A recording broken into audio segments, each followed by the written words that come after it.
Have you ever seen someone get handcuffed just for pulling over to check the air conditioning? Not for causing a disturbance, not for breaking any traffic laws, simply because he didn't look like someone they thought deserved respect. Today's story is not a movie. It's not a fabricated script. It's the true story of a black man, dressed simply, who pulled over under the scorching Georgia sun and was insulted, handcuffed, and treated like a dangerous suspect by a police officer, all because he remained calm.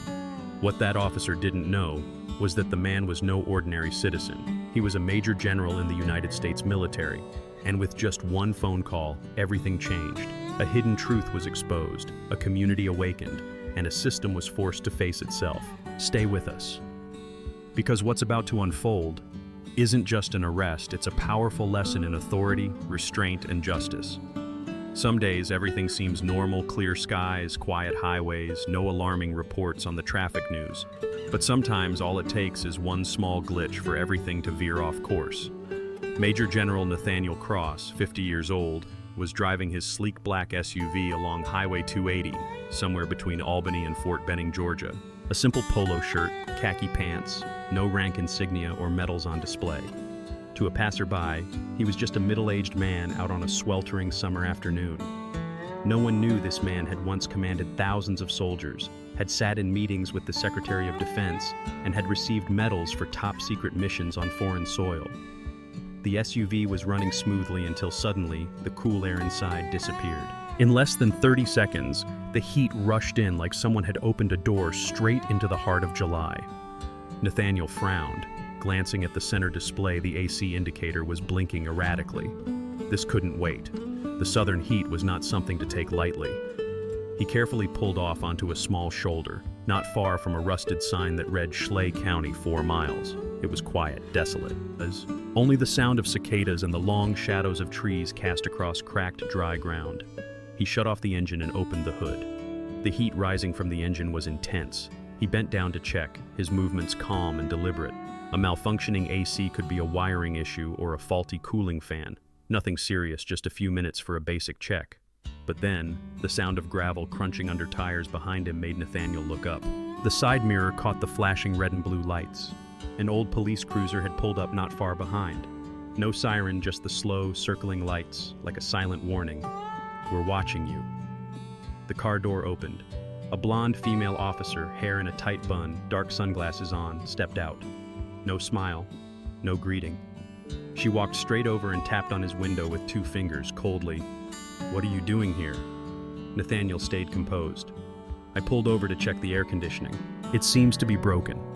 She didn't even glance under the hood, didn't ask any questions. Instead, she looked into his car like she was sizing up a threat. "This area is private property. We've had cases of illegal dumping here before. I need you to step out of the vehicle." He looked directly at the name tag on her chest, Officer D. Whitmore. "Officer," he said, voice deep but respectful, "I just need a few minutes to address a technical issue. My vehicle isn't obstructing anything and I haven't done anything illegal." "You match the description of individuals we've seen dumping trash illegally," she said, one hand already resting lightly on her holster. Nathaniel felt the heat not just from the engine but from the raw suspicion in her eyes. He was used to being inspected. But this wasn't an inspection. This was an assertion of control. "I'm cooperating," he said, "but just to be clear, I'm a federal officer. My identification is in a case, on the back seat." She said nothing, just stepped back half a pace. "Place your hands on the hood, feet apart." Nathaniel understood. All his experience in confrontation, in authority, in self-discipline would be tested now not on a battlefield, but on a nameless roadside, by someone who didn't know who she was talking to. But someone else did. Across the street, a teenage boy had pulled out his phone and started recording. Nathaniel Cross stood still, both hands placed on the scorching hot hood of the car, back straight, eyes fixed on the tree line along the roadside. He said nothing. No defense, no resistance, just steady breathing, as if each breath was a thread holding together the tensioned fabric of his calm. Officer Whitmore remained behind him, one hand resting near her holster, the other pressing a radio close to her shoulder. Black male, approximately 50 years old, parked on County Road 19. Uncooperative, possible weapon. Her voice was steady, but the weight of her implication was heavy as lead. Nathaniel tilted his head slightly, speaking in a deep voice. I already said I'm unarmed. I'm just checking the air conditioning. You're military? Whitmore asked, suspicion in her tone. Yes. Proof? I told you. It's in the case behind the front seat. Without the slightest sign of leniency, Whitmore barked, "Do not move. Maintain your position." He didn't react. He just counted silently in his head. 1, 2, 3. This wasn't new to him, even though it never should have happened. Across the road, the teenager was still recording. Now, an older man, probably his father, stood beside him, watching intently, eyes locked on the two figures at the roadside. Every movement, every glance, everything was being documented. Nathaniel knew that, but the woman behind him did not. "You're obstructing an investigation," Whitmore declared. "There is no investigation here," Nathaniel responded, calm to the point of gentleness. "I pulled over on a public road due to a technical issue. I told you this is private property." He took a deep breath. "I'll provide my ID if I'm allowed to return to the vehicle." "No!" she nearly shouted. And then, without warning, she snatched the wallet from his back pocket. Nathaniel remained silent, unmoving. But inside, he knew the line had been crossed. Whitmore rifled through the wallet quickly, not paying attention. Bank cards, driver's license, and then a sleek silver card bearing a prominent 5-sided seal, a level 4 security clearance badge from the Pentagon. She froze for a second. Just a second. But Nathaniel saw it. Saw her eyes widen in a flash of shock, the dry swallow in her throat. "This card real?" she asked, voice now quieter. 30 years of service, he said. "I don't fake these." Whitmore took half a step back, still gripping the wallet, but her breathing had clearly shifted. The command in her posture was gone. Only defense and confusion remained. She turned away, muttering awkwardly into her radio. "Send another patrol unit. Situation may escalate." Nathaniel heard the word escalate and smirked faintly. The story was taking a new turn. Not because he raised his voice, not because he fought back, but because the truth was beginning to reveal itself and was being recorded from 3 different angles. He spoke not loudly, but clearly. "Officer, if you're not going to call my attorney, at least call your direct supervisor. I'm not moving, but you need to follow proper procedure." Whitmore didn't respond. She just turned and walked briskly back to her car, her cheeks flushed as if she had been slapped. And in that moment, Nathaniel Cross understood. She still believed she was in control of the situation. But in reality, everything was being documented and would be exposed. Whitmore sat in the patrol car, her head bent over the radio, speaking a string of codes, jargon, and commands. But Nathaniel knew this was no longer about checking the air conditioning. It had become something much bigger, and she was trying to control a wave that was clearly beyond her grasp. Across the road, a small crowd had started to gather. 3, then 5, then 8 people. No one spoke loudly, but everyone was filming quietly, intently. A tense silence hung in the air, as if all were watching a ticking time bomb. Nathaniel remained standing, his hands still on the car hood, unmoving like he had stood in the midst of many storms, both on battlefields and in politics. Finally, he spoke softly. "Officer, I would like to make a phone call, just one call." Whitmore leaned out of the window, eyes scanning him. "You think this is some kind of command center?" Nathaniel didn't react. He simply repeated, "One call, it'll verify everything, and it will resolve this in 3 minutes instead of 3 hours. She hesitated. Her breathing was faster now. Then, in a clipped tone, "Who are you calling? Your lawyer?" "No," he replied. "I'll be calling the Pentagon." Whitmore let out a short, stiff laugh, metallic, forced, but her eyes betrayed her unease.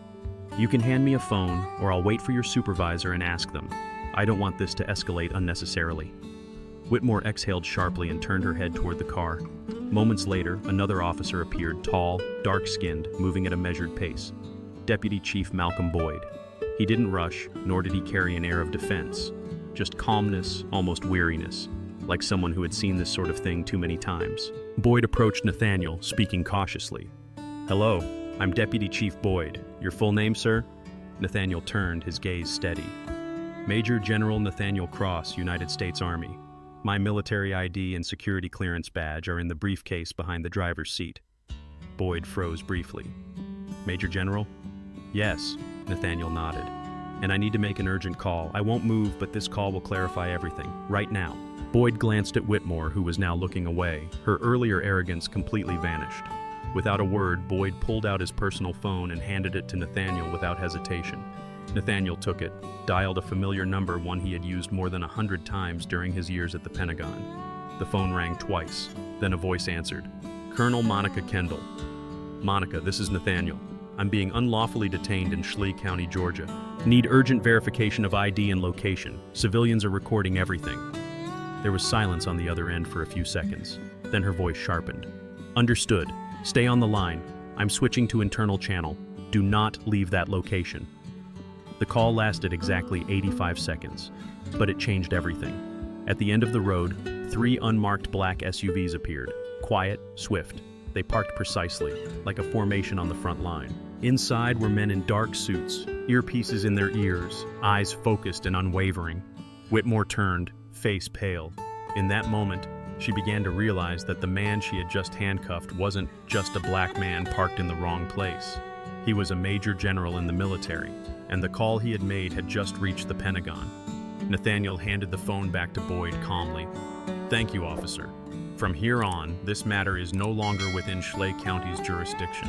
The moment the rear door of the first SUV swung open, the air along the quiet pine-lined road seemed to hold still.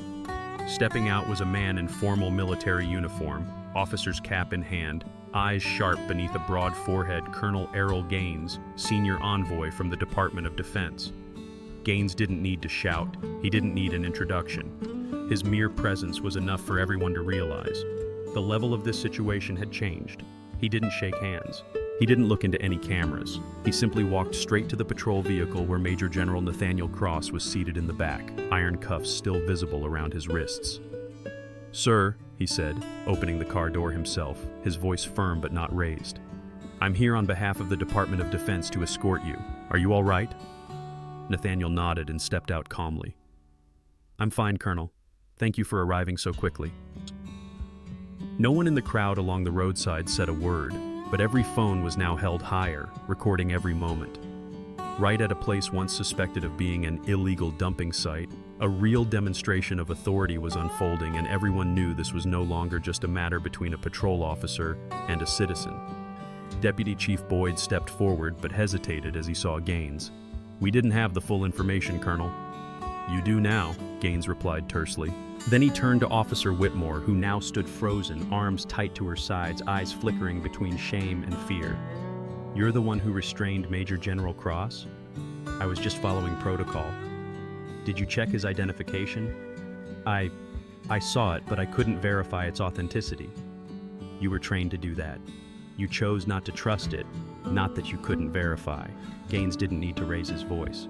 But each word he spoke echoed through the stillness, pushing Whitmore back half a step as if physically struck by the weight of them. We've sent an official verification to the Schley County Police Department, along with a request for an independent investigation into the abuse of authority by a patrol officer, Gaines continued. What happened today is not an isolated incident. It's a symptom of a long-standing illness that's been hidden for far too long. The crowd began to murmur. A few more cars pulled over to the side of the road. An elderly woman gently tugged her grandchild's sleeve, signaling for quiet. Everyone was witnessing the quiet, irreversible collapse of a power structure once thought untouchable. At that moment, Sheriff Roger Nix, the county sheriff, slowly arrived, his old pickup truck rolling in through a swirl of red-gold dust. He stepped out unhurriedly, leaning on his knee due to a limp. His eyes were aged, but piercingly clear. He walked straight up to Whitmore, looked at her for a long time, then turned to Colonel Gaines. I'm the one ultimately responsible here, sir. I apologize for letting this happen within the area under my watch. Gaines said nothing. He simply nodded. Nix sighed and turned to Whitmore. His voice was low and cold. Tracy, surrender your badge and your firearm immediately. You are hereby suspended on the spot. Whitmore stiffened. Her hands trembled as she removed the badge from her chest, then hesitated before drawing her gun from its holster. As she placed it in Nix's hand, she whispered, "You're letting them win." Nix looked at her sad, but resolute. No, Tracy. We lost a long time ago. Today is just the day someone finally made us look at it. As Tracy Whitmore quietly placed her gun and badge into Sheriff Nix's hands, no one clapped, no one cheered.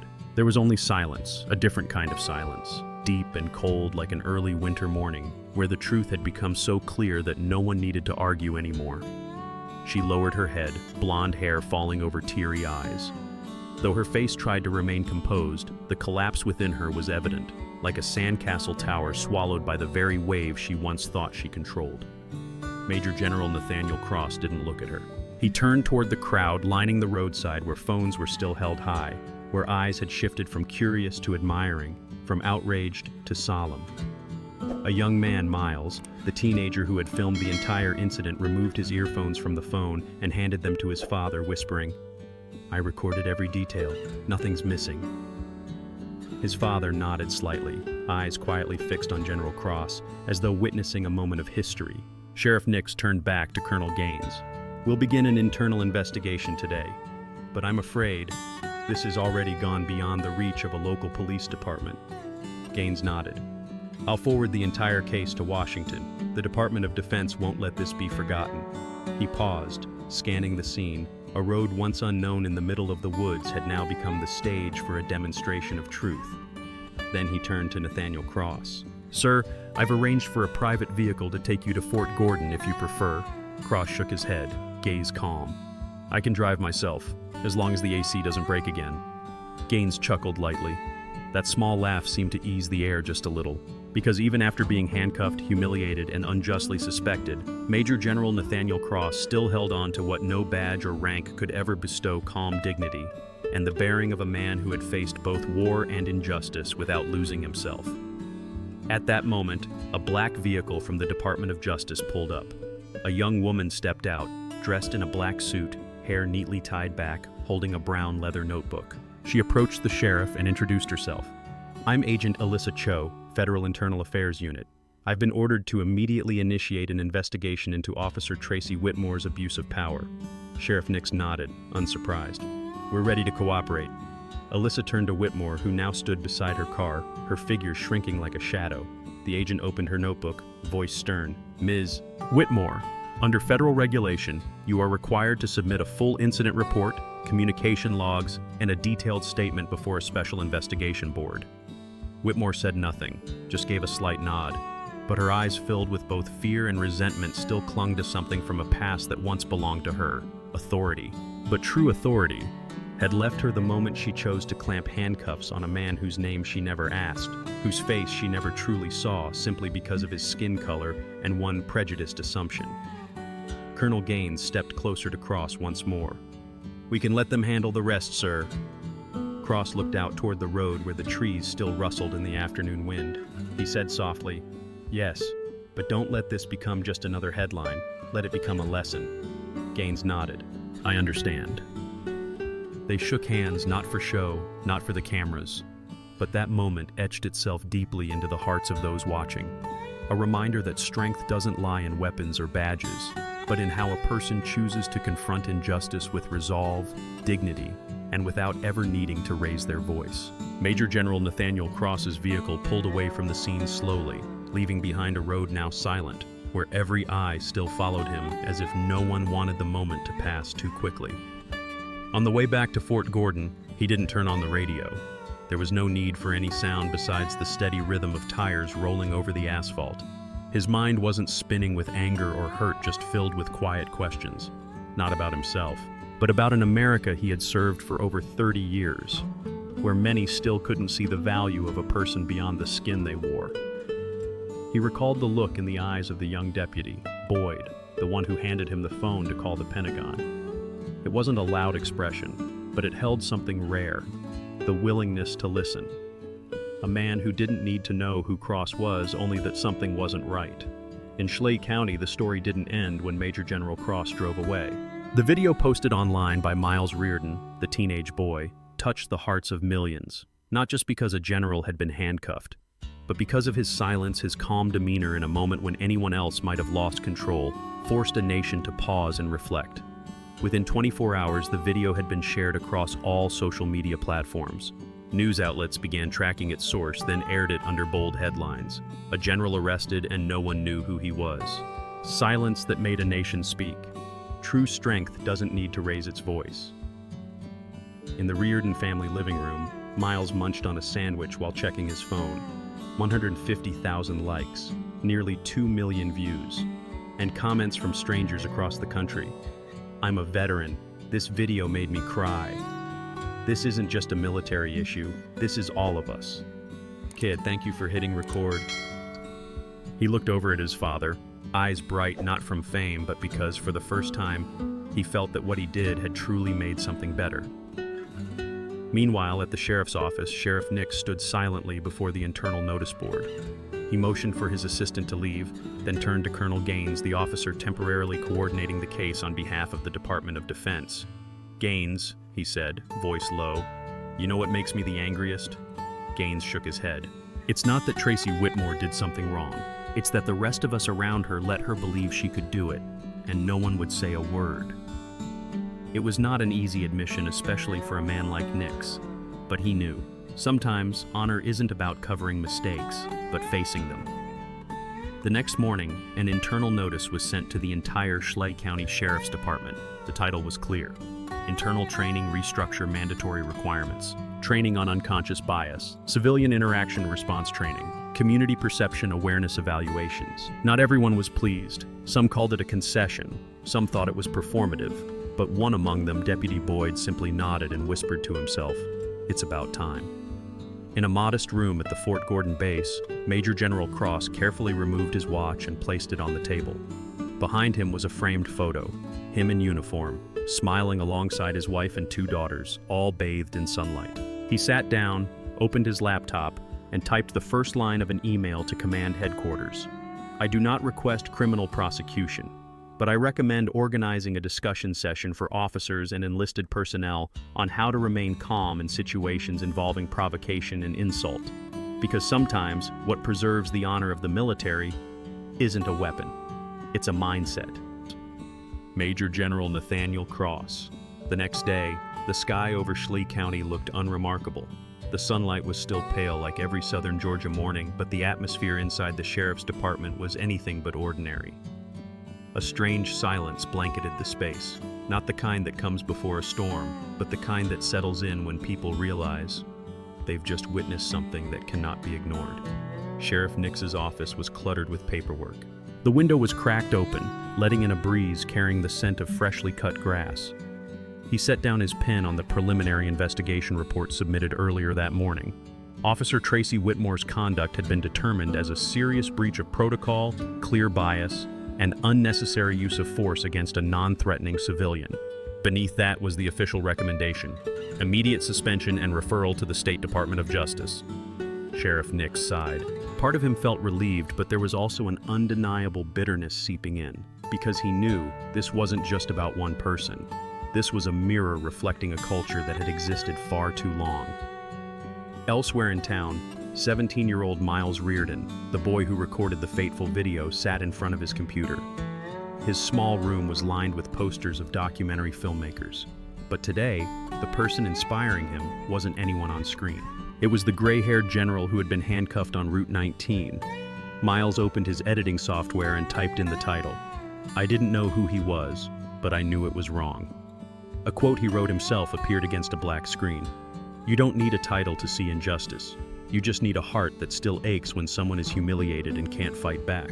Over 100 miles away at Fort Gordon, Major General Nathaniel Cross stepped into a lecture hall where a training session for young officers was underway. He didn't wear his formal uniform, just his standard fatigues, neatly buttoned, collar crisp, and a gaze that was quiet yet unwavering. Before him sat over 200 young faces, the future of the U.S. military. They fell silent as he stepped to the podium. "Someone asked me," he began in his steady, deep voice, "why I didn't react more strongly when I was handcuffed." He paused, letting the silence speak for a moment. "The answer is, because I don't need to shout to be heard. I just need to stand firm." One young officer raised his hand. "Sir, what if no one had recorded that video? What would have happened then?" Cross replied without hesitation. "Maybe no one would have believed me. Maybe they would have said I made it up. But I still would have done exactly the same. Because the value of an action isn't measured by how many people witness it, but by choosing to do the right thing, even when you know no one will applaud." In a small roadside cafe, the people of Schley County were no longer whispering. Their conversations weren't just about the incident as a scandal. They had started talking about change. "That Whitmore lady, she's been stripped of her badge, you hear? Knew it. About time. Honestly though, I think that General..." He's the strongest person I've ever seen. Yeah, strong not because he yelled, but because he chose not to. And somewhere in that quiet afternoon, the first flyers began to appear. Not for a protest, but for an invitation. A community town hall meeting at the local civic center. Topic: police, community, and accountability. The signature on the bottom, none other than Deputy Lamar Boyd. When asked why, he simply answered, "We can't ask the community to trust us if we're not willing to listen." That evening, in the modest auditorium of the Schley County Cultural Center, an unfamiliar atmosphere hung in the air. No one shouted, no one was angry, but no one smiled either. The people had come. Scattered across the rows of old wooden benches were faces of all colors, ages, and professions, many of whom had never imagined themselves attending a town meeting like this, much less one about policing and justice. But what had happened recently no longer allowed them the right to look away. In the front row, Major General Nathaniel Cross sat quietly, not speaking, not in uniform, just a regular citizen there to listen. Beside him were Miles Reardon and his father Dale, a composed man whose eyes never left the stage. Standing at the podium was Deputy Lamar Boyd. No body armor, no gun, just a folder, a pen, and a voice that didn't need a microphone to carry. "We're not holding this meeting to make excuses," Boyd began, his voice steady. "We're here to have a conversation, and to listen to what we should have heard a long time ago." An elderly woman with graying hair was the first to stand. "I'm Evelyn Harris. I've lived here 43 years, and I want to ask, if he hadn't been a general, if he'd just been my son, my grandson, what would have happened to him?" No one answered. No one could. Next, a white man in a landscaper's uniform stood up. "I got ticketed by Officer Whitmore once for parking slightly outside the lines, even though I was helping an old man cross the street. I didn't speak up. Thought maybe I was just unlucky. Now I know. I wasn't the only one." Then a Latino teenager, voice soft but firm. "They searched my backpack when I was walking home from the library. I didn't say anything because I didn't want to worry my parents. But now, I think they need to know." One by one, story by story, voices that had been buried too long began to surface. No one yelled, but each word fell into that room like a stone into still water, causing ripples that could no longer be ignored. At the back of the room, Sheriff Roger Nix entered slowly. He didn't hide his exhaustion, but he showed up. And when he spoke, the room fell silent. "I'm sorry," he said, "not on behalf of Officer Whitmore, but for the system I allowed to exist this way." A long silence followed, as if the room were trying to decide. Was that truly an apology? But his gaze did not flinch. He continued, "I won't promise anything grand, but I will promise this. We will change how we train. We'll work with civil organizations. And if anyone here has ever been treated unfairly, come forward. My office door is always open." In one corner of the room, Miles raised his phone to record, not to expose, but to preserve. Because, as he once said, not to shame someone, but so everyone can see where the beginning is. After the meeting, as people dispersed, Major General Cross walked over to Deputy Boyd. "You did the right thing," he said. "Listening is always the first step, but keeping your word, that's the hard part." Boyd nodded. "I know, and I also know, if you hadn't stayed calm that day, I'd probably be investigating a different kind of crime right now." Cross placed a hand on his shoulder, giving it a firm squeeze. "You're not wrong, and that's exactly why you have to be the one who does it differently." Outside, the night sky over Schley County was unusually clear. No rain, no wind. But to those who had just left the meeting, something had shifted. Not loud, not chaotic, just change. 3 days after the community meeting, Miles Reardon sat in front of his laptop in his small bedroom where sunlight filtered through the window, casting soft streaks on the wall. On the screen was the video he had edited over 2 nights. No dramatic music, no flashy effects, just the truth, carefully arranged. He titled it, "I don't know who he is, but I know what's wrong." A part of him hesitated before clicking post. But then he remembered Major General Nathaniel Cross's eyes during the meeting, silent, without blame, yet clearly conveying something far bigger than anger. He clicked post. A few hours later, the video surpassed 10,000 views, then 50,000, then 100,000. By midnight, it had reached 500,000. He hadn't used the clip to chase views. He had simply pieced together moments, the hands cuffed behind a back, The general's calm introduction, the officer's confused gaze, and the steady voice saying, "I am Major General Nathaniel Cross. I am unarmed. I've only pulled over to check my air conditioning." At the end, Miles included the general's words from the town hall meeting where he said, "Strength isn't about how fast you react. It's about knowing when to stand still so the truth can be seen most clearly." The next day, Miles received a call from an unknown number. A deep but warm male voice spoke on the other end. "Hello, this is Major General Cross. Do you have a few minutes to talk?" Miles nearly jumped from his chair. Yes, sir. Of course." Cross gave a soft chuckle. His voice wasn't formal. It sounded like a grandfather talking to his grandson. "I saw the video you made, not because it's gaining attention, but because you told the truth without embellishing it. I appreciate that." Miles was silent for a few seconds, trying not to let his voice shake. "I just felt like I had to do something. When I started filming, I didn't know it would become this big. You don't need to know everything. You just need to know what's right." The very next day, Miles's video was shared across educational forums, veterans associations, and national news outlets. Interview invitations began pouring in, but he declined most of them. He wrote on his personal page, "I don't need to be a great storyteller. I just want to remind people. When something wrong is happening, record it. Sometimes, the truth just needs one camera angle." At the same time, at Fort Ellis, Major General Cross was preparing to speak at a new recruit training session. In front of him were young men and women in their 20s, some white, some of color, some young female soldiers with determined eyes. He didn't mention his own incident. Instead, he said, "You'll wear this uniform and be called many names, commander, lieutenant, private. But at times, someone will look only at your skin, your gender, or the way you look and decide who you are." He paused, locking eyes with the front row. "When that happens, don't respond with anger. Respond with presence, with holding your dignity until the world is forced to look again." In that moment, in two different places, two generations, a soldier and a student, sent out the same message. Truth doesn't need to be loud. It just needs to be seen. 3 weeks after the incident, the waves of public reaction had yet to subside. However, what people remembered most wasn't the outrage, it was how Major General Nathaniel Cross had remained calm, choosing dignity over angry retaliation. While news outlets continued analyzing the footage and reaction videos flooded social media, something else was shifting from within Schley County.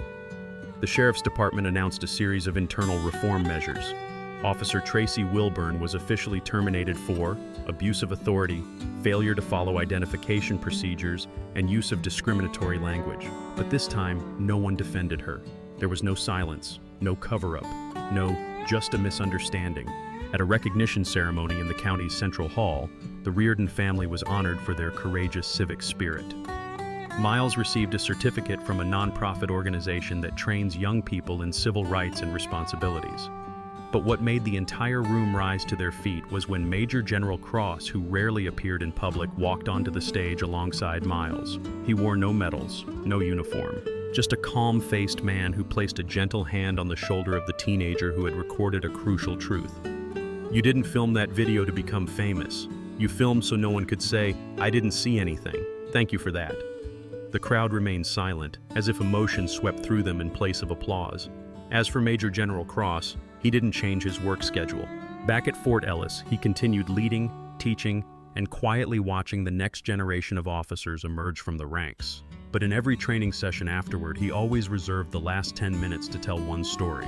Not about military operations, not about far-off battles, but about a summer afternoon in Georgia when a man in civilian clothes was handcuffed on the roadside and how his reaction made the entire system pause and examine itself. He said, "You're trained to lead. But sometimes the hardest thing isn't giving orders, it's waiting patiently for the truth to speak." The media no longer chased him. The story no longer occupied the front page. But in classrooms, police training centers, and even some state legislative discussions, his name was still mentioned as a symbol of calm in the storm. His story was quoted at an international conference on law enforcement reform, where the closing statement read, "Justice doesn't only come from courts. It comes from the eyes of those who choose to stop, hold up a camera, and refuse to look away." On Miles's YouTube channel, he posted a new video. No edits, no effects, just a simple shot. He sat at his desk, holding a black and white printed photo, Major General Cross in plain clothes, stepping out of a car with both hands cuffed. Below the image, he had written, "This isn't a video about a victim. It's a video about someone who chose not to be one." Then he looked up into the lens. If you've ever asked yourself, should I record this? The answer is yes. As the video faded out, there was no background music, just a still image of the sunset behind the trees on a Georgia highway, the place where the story began. And the final words appeared. There are moments that don't need a big reaction. They just need you to stand still long enough for the world to change. There are battles that don't take place on the battlefield, but right on the sidewalk, under the scorching sun, beneath the cold and prejudiced gaze.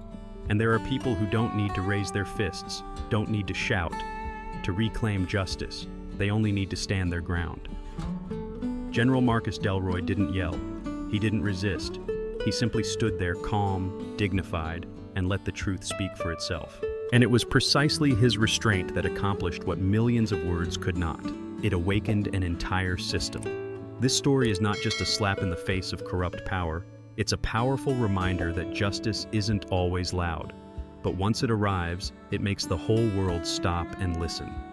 If you believe stories like this deserve to be shared, leave your thoughts in the comment section below. Click like if you believe this story is worth remembering. Share this video so that more people can know the truth. And don't forget to subscribe to the channel so you won't miss the next powerful, emotional, and deeply human story. Because sometimes it only takes one person standing up for an entire society to learn how to look inward.